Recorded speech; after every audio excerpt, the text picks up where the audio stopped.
안녕하세요. 매일 아침 말씀 묵상 교과 연구에 오신 여러분을 진심으로 환영합니다. 제4과 모든 전쟁의 배후에 있는 전쟁. 여호수아서 5장, 여호와의 군대 앞에 무릎 꿇은 여호수아를 중심으로 전체 내용을 배우게 되겠습니다. 여호와의 군대 사령관, 하늘의 전쟁. 여호와는 용사시니 여호와께서 너희를 위해 싸우시리니. 차선책. 기억절입니다. 여호와께서 사람의 목소리를 들으신 이 같은 날은 전에도 없었고 후에도 없었나니 이는 여호와께서 이스라엘을 위하여 싸우셨음이니라. 여호수아 10장 14절. 토의할 질문. 여호와의 군대 사령관으로 나타나신 이유는 무엇인가? 모든 사람이 관여되어 있는 선악의 대쟁투의 본질은 무엇일까? 영적 대쟁투에서 승리의 비결은 무엇인가? 가나안 정복을 앞두고 깊은 기도 중에 있는 여호수아에게 칼을 빼어 손에 든 한 사람이 나타났습니다. 여호수아는 깜짝 놀라 그에게 묻습니다. 너는 우리를 위하느냐? 우리의 적들을 위하느냐? 아군이나 적군이냐라고 물을 때 흔히 대답은 아군이다, 적군이다 대답이 올 것이지만 그는 이렇게 이야기합니다. 아니라. 나는 적군도 아니고 아군도 아니다. 나는 여호와의 군대 장관으로서 지금 왔느니라. 정말 중요한 것은 내가 너의 편이다. 그것이 중요한 것이 아니라 네가 진정으로 하나님 편이냐라는 것을 물으십니다. 여호수아가 싸움을 하기 전에 여호와의 군대 장관으로 예수 그리스도께서 나타나신 것입니다. 이 싸움의 본질에 대하여, 이 싸움의 주체에 대하여 주님께서 말씀해 주시는 것입니다. 여호수아는 땅에 얼굴을 대고 엎드려 절합니다. 내 주여 종에게 무슨 말씀을 하려 하시나이까? 여호와의 군대 대장이 여호수아에게 이르되 내 발에서 신을 벗어라. 내가 선 곳은 거룩하니라. 우리는 내 발에서 신을 벗어라. 내가 선 곳은 거룩하니라 라고 하는 말씀을 기억합니다. 바로 모세가 떨기 나무 앞에서 들었던 그 음성과 같은 것입니다. 여호수아는 모든 싸움을 시작하기 전에 누가 이 싸움의 대장이며 어떤 목적으로 어떤 정신으로 싸워야 할지를 다시 되새기게 되어지는 것입니다. 여호와의 군대 장관으로 서신 분은 누구십니까? 열왕기하 6장에 보면 엘리사의 시종이 아람군에 둘러싸여 두려워하고 있을 때에 엘리사는 말합니다. 두려워하지 말라. 우리와 함께한 자가 그들과 함께한 자보다 많다. 여호와여 원하건대 그의 눈을 열어서 보게 하옵소서. 여호와께서 그 청년의 눈을 여심해 불말과 불병거가 산에 가득하여 엘리사를 두르고 진친 모습을 보고 마음의 두려움이 사라져 버렸습니다. 우리 하나님은 누구십니까? 오직 주는 여호와시라. 하늘과 하늘들의 하늘과 이를 성신과 땅 위의 만물과 바다와 그 가운데 모든 것을 지으시고 다 보존하시는 분이십니다. 모든 천군들이, 하늘의 군사들이 주님께 경배하는 절대 자존자이신 것입니다. 바로 이 울림은 출애굽기 3장 4절 5절에서 모세가 떨기나무에서 배움는 하나님께서 그에게 하셨던 말씀입니다. 내가 선 곳은 거룩한 땅이니 내 발에서 신을 벗으라. 여호와께서 참으로 우리의 대장이 될 때 우리는 걱정할 필요가 없는 것입니다. 주님은 어떻게 이 싸움을 승리로 돌리실 것입니까? 주님의 싸움의 방법은 무엇입니까? 마태복음 4장 4절에는 주님은 말씀으로 승리하셨습니다.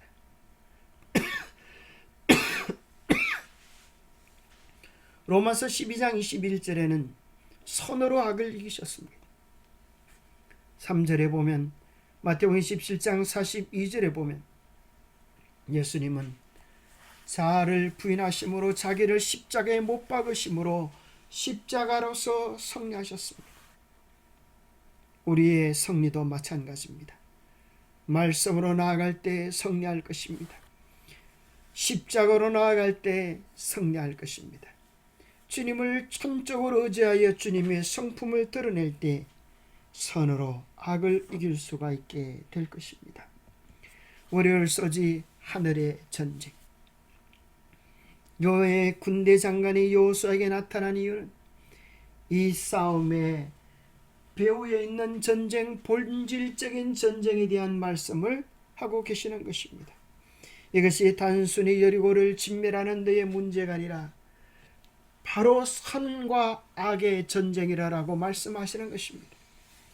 이사야 14장에 보면 온 우주에 있었던 최초의 선악의 대전에 대하여 기록해 줍니다.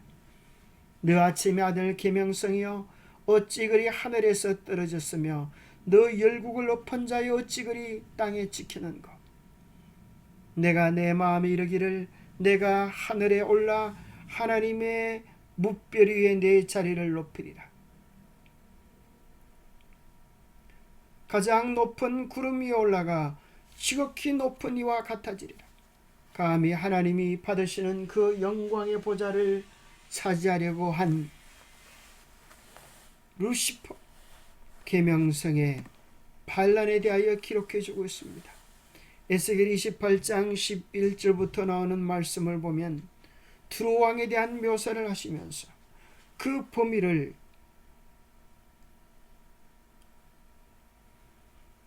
온 우주에서 최초의 반역을 일으켰던 루스벨의 범위로 확대합니다. 두로 왕의 왕을 빗대어 최초에 있었던 그 반역을 이야기하는 것입니다. 이것이 두로 왕에게 적용되어지지 않는 까닭은 여기 나와 있는 반역의 세력에 대하여 이야기하기를 하나님의 에덴 동산을 지키던 기름 부음을 받던 그룹이라고 말을 합니다. 어떻게 이것이 두로 왕에게 적용될 수 있겠습니까? 내가 지음을 받던 날부터 모든 길에 완전하고 하나님의 인이었다고 말합니다. 이건 역시 두로 왕에게는 절대 불가능한 천사장 루스벨의 반역에 대한 것임을 우리는 알게 되는 것입니다. 다시 정리하면 바빌론과 두로 왕보다 더 큰 이유 루스벨에 대한 내용임을 하늘에 하나님의 보좌에 대하여 도전했다고 이야기합니다. 하나님의 동산 에덴을 지키는 그룹이었다고 말합니다. 흠이 없고 완전한 인이었다고 말합니다. 창조될 때부터 완전하였다고 말합니다. 이는 바벨론과 두로 왕 그 이상의 의미인 루스벨을 언급하고 있음을 확정해주는 표현들입니다. 하늘에서 시작된 전쟁, 그것을 계시록 12장 7절에서 9절에 보면 하늘에 전쟁이 있었다고 말합니다. 바로 사탄, 마귀, 옛뱀, 용, 온 천하를 꿰는 자는 그 전쟁으로 인하여 땅으로 내어 쫓긴 바 되었습니다. 누가복음 10장에는 예수님께서 사탄이 하늘에서 번개같이 떨어지는 것을 보았다고 말씀합니다. 그리고 요한일서 3장 4절에 보면 죄를 짓는 자마다 불법을 행하나니 죄는 불법이라 하셨습니다. 하늘에서 일어났던 반역의 쟁점이 하나님의 법에 대한 것임을 우리에게 이야기해 줍니다. 마귀는 처음부터 살인한 자요 거짓말쟁이요 진리가 그 속에 없는 존재였습니다. 그는 하늘에서 하나님 다음으로 최고의 영광을 누리면서도 자기의 지위에 만족하지 않고 감히 창조주만이 받으실 수 있는 영광과 예배를 탐하여 반역을 일으킵니다. 그가 원했던 것은 하나님의 보좌입니다. 그러나 무력으로 싸워서 이길 수 없음을 그는 너무나 잘 알고 있었습니다. 그래서 하나님의 율법에 대하여 터집을 잡습니다. 율법이 문제가 있다. 율법은 변경시켜야 한다. 율법은 잘못된 것이다. 그렇게 하면 그 율법 속에는 하나님의 품성, 하나님의 뜻이 드러나 있기 때문에 율법이 잘못됐다고 하는 것은 그 법을 만드신 하나님의 품성이 잘못됐다는 것이요. 하나님의 품성의 잘못이 드러나면 하나님은 그 보좌에서 내려오셔야만 했습니다. 그렇게 해서 하나님의 보좌를 뺏고 그 보좌에 그가 올라앉을 구상을 했던 것입니다. 하나님은 사랑이 아니시라면, 율법은 완전하지 않다면 그의 논리는 성립이 되는 것입니다. 그의 거짓말에 속아 하늘 천사의 3분의 1이 타락의 길에 섰습니다. 그러나 우리 여호와는 용사이십니다. 출애굽기 2장 23절 25절에 보면 하나님께서 이스라엘 백성들의 탄식 부르짖는 소리를 들으시고 언약을 기억하사 그들을 돌보기 위하여, 그들을 애굽의 노예에서 구출하기 위하여 내려오셨음을 이야기합니다. 이스라엘 백성들이 출애굽하기 위하여 하나님께서 먼저 입애굽하셔야만 하셨습니다. 애굽 땅에 두루 다니며 하나님의 구원의 역사, 심판의 역사를 베푸십니다. 하나님은 정말능한 용사이십니다. 애굽의 모든 신들을 심판하시고 하나님의 백성을 대적하는 이스라엘을 혼내주시는 것입니다. 하나님을 대적하고 살아남을 자는 세상에 아무도 없습니다. 바로의 병거를, 그의 군대를 바다에 던지십니다. 깊은 물이 그들을 덮으니 그들이 돌처럼 깊음 속에 가라앉았습니다. 누가 감히 하나님과 대적하여 싸울 수가 있겠습니까? 하나님은 용사십니다. 그것은 단지 힘으로, 권능으로 공의만 그럴 뿐 아니라 하나님의 자비하심으로서 하나님은 모든 이들에게 공의와 자비를 온전히 실현하셨습니다. 참으로 하나님은 공의롭다, 하나님은 자비롭다, 하나님은 사랑이시다라고 하는 인정을 받으면서 이 전쟁에서 승리하실 것입니다.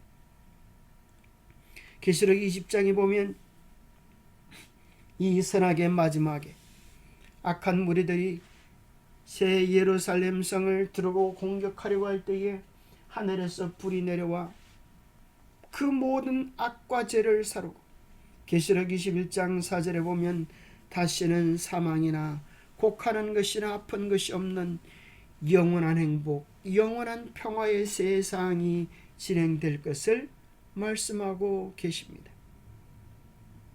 그러면 우리의 마음속에 꼭 이런 의문이 들지도 모르겠습니다. 하나님이 공의로우시다면, 하나님이 사랑이시라면 가나안 진멸령 속에도 하나님의 자비가 있으십니까? 라고 질문할 수 있을 것입니다. 신명기 7장 2절에 보면 가나안을 공격할 때에 그들을 불쌍히 여기지도 말고 그들과 언약하지도 말고 남녀노소를 다 진멸하라고 말씀하십니다. 어떻게 가나안 족속을 다 진멸하는 것이 하나님의 공의요 하나님의 사랑입니까? 라고 묻는다면 신명기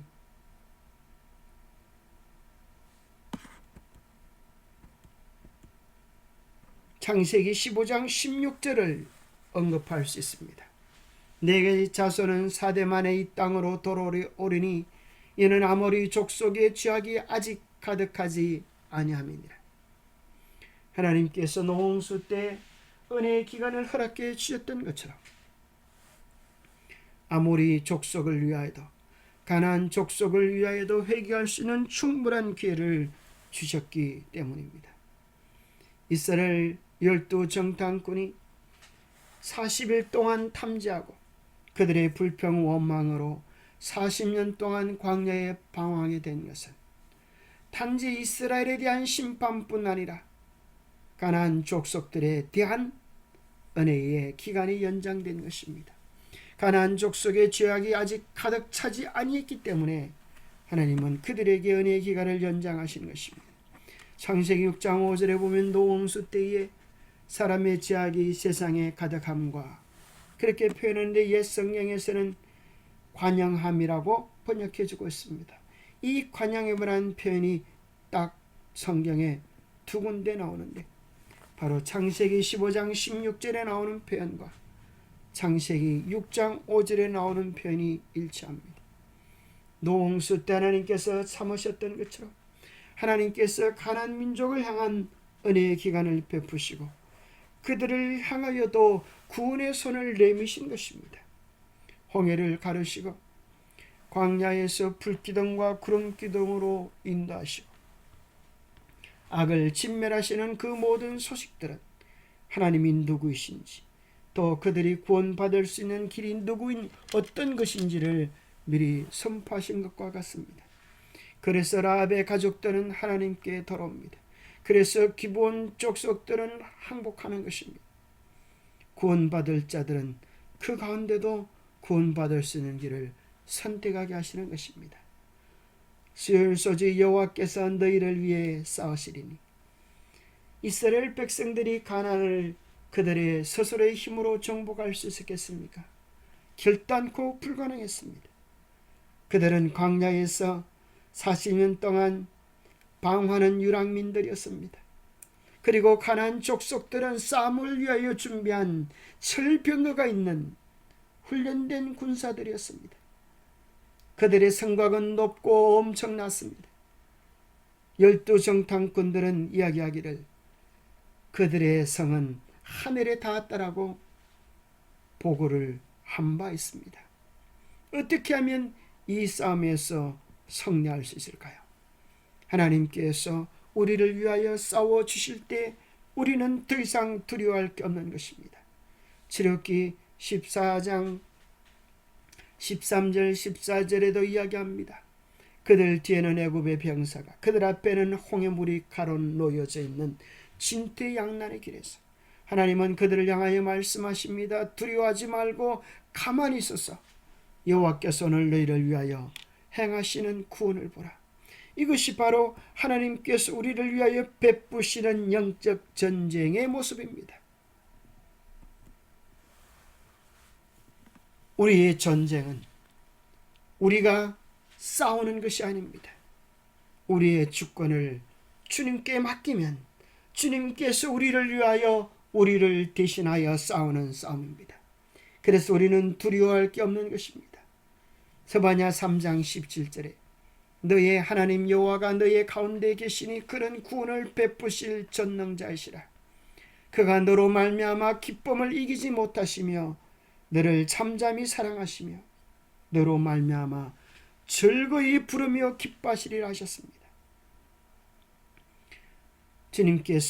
주님께 우리의 마음을 드리고 우리의 선택을 주님께 드리면 주님은 우리에게 구원을 베푸실 전능자가 되실 것입니다. 우리는 사도 바울처럼 탄식할 수밖에 없습니다. 오라 나는 곤고한 사람이로다. 이 사망의 몸에서 누가 나를 건져내랴. 그러나 절망할 필요가 없습니다. 누구든지 여호와의 이름을 부르는 자는 주의 이름을 부르는 자는 구원을 받을 것이기 때문입니다. 모세에게 성례를 신 주님께서 어린 양을 부르는 당신의 백성들에게도 똑같은 성리와 영광을 안겨주실 것입니다.